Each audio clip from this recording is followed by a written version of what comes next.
Hello folks, recently I was playing the Witcher game, and it inspired me to create a diorama with character from that world. However, just recreating a scene from the game or book seemed to be dull to me.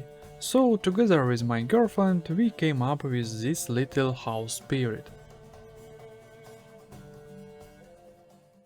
Behind the scene, I modified a figurine of the German soldier a bit, and I ended up with the great Geralt of Rivia from The Witcher. The concept of my diorama is that Geralt doesn't kill sentient monsters, he negotiates with them. Next I needed to make a cart, the kind of cart that traders in this world usually use to transport their goods. In a souvenir shop, I found a keychain shaped like a ship steering wheel. By removing unnecessary parts, I got 4 excellent wheels for my future cart. Then I used bamboo stick of different size to create the frame of the cart. I didn't have time to make something serious and historically accurate, so my goal was to create a simple cart. For the main frame I used a thick bamboo stick, making a few indentations where the axles with wheels would later be glued. Next I started thinking about how to make the frame better, and while I was thinking, I worked on preparing the wheels. They are made of metal and covered with the shiny silver paint. This paint doesn't stick well to the model if not prepared properly, so I took some time to get the wheels ready. After that I made axles for the wheels using toothpick, and began putting all the parts of the car together. To attach the wheels I used superglue as usual. Now we have to wait for the detail to dry properly. While they dry, I need to refine the main part of the frame a bit to make it more square. This is necessary for a convenient attachment of the wooden floor of the cart. Of course, as usual, I'm using a cherry wood panel for the floor. I'll emphasize once again that this wooden panel is a fantastic material for diorama. As you can see, the floorboards are glued, and now we need to remove the excess part using a modeling knife. After that, we move on to creating the sides of the cart. As you can see, I didn't encounter any difficulties, and now my medieval cart has 2 wonderful sides. Now it's time to assemble all the detail into the one perfect model. For this, the floor and sides of the carts needed to be glued to the frame, and then add the front and rear wheels.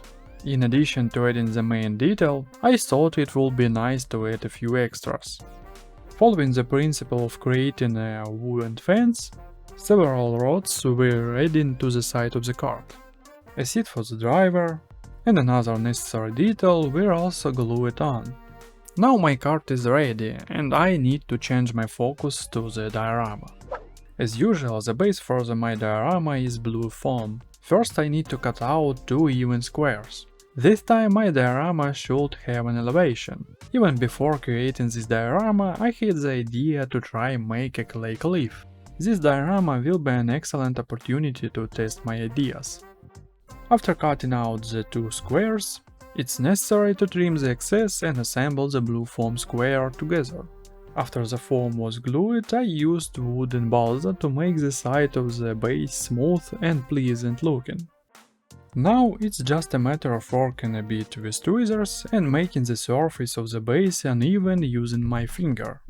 Essentially, the base is ready and now awaits the addition of my favorite texture paste. But before that, I would like to work on some small detail. To add more elements to this diorama, I decided to create a wooden statue of local deity. Merchants traveling through this land always stop for the night near this deity, believing that the place around this statue is protected from the old rubble. The statue turned out great. For the 1/72 scale diorama, this is more than enough, I think. Then I thought about filling the cart with various goods because leaving it empty would be foolish and boring. The first item among the goods was a large wooden crate. Making it turned out to be quite simple. I created the main shape from glued balsa sheets, and then this crate is covered with a thin wooden veneer and refined it a bit. In the end I got a very nice crate. I can say it again, for the 1/72 scale this will be sufficient. I created a basket from ordinary thread and superglue. It turned out good. I wanted to make a basket full of apples this time. The imitation apples were made from pieces of parts that were detached from the elements serving as wheels on my cart. Now I need to pay attention to the dice board. Those who played the Witcher 1 game surely remember this board. Of course, this detail doesn't turn out to be the most beautiful. I could have made it from green stuff, but I have very little left, and I need it for the next diorama. So don't be too hard on me for the quality of this detail, as I think this detail looks decent, and after painting it will be a great addition to my diorama. Now let's get back to my diorama base and use my favorite texture paste to process it. As you may have noticed, I wanted to create a cave entrance in this area, but I ran out of time to make some animal for this cave, so I decided to cover all this detail with the texture paste. This paste contained PVA glue, which means I can immediately attach the statue of wooden god to the base. When the texture paste has dried a bit, it's time to work on some diorama detail. First, I decided to add some branches to the raven to diversify the exciting stones with other material. After that, it's time to plant the grass. In one of my videos, I mentioned that a 1/72 scale diorama can't have a lot of grass. This time I want to correct my mistake and show that a 1/72 scale diorama can have a lot of vegetation and still look beautiful. But despite wanting to see a lot of grass, I need to be cautious. The amount of grass shouldn't be too excessive, or it could easily spoil the impression of the diorama. After planting fine 3 mm grass, it's time for a tall grass.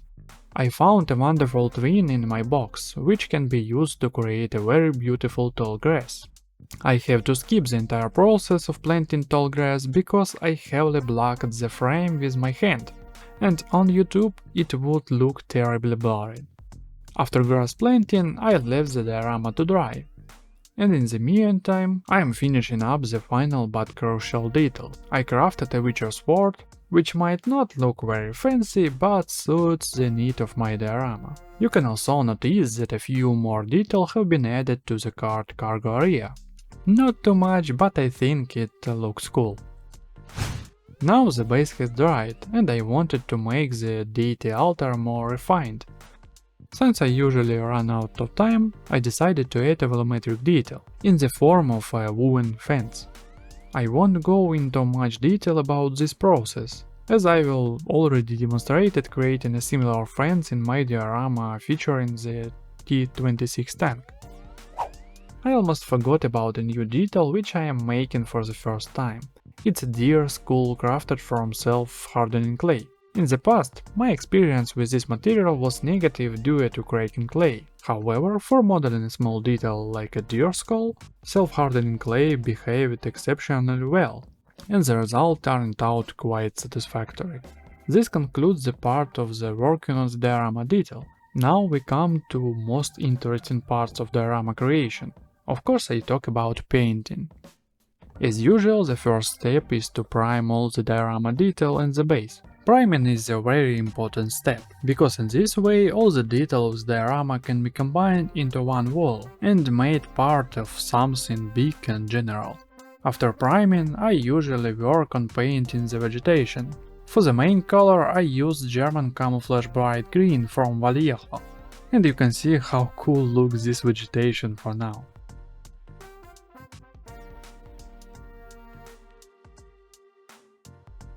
Then I added golden yellow to this color and slightly diversified the green color of the vegetation, making it more alive and natural.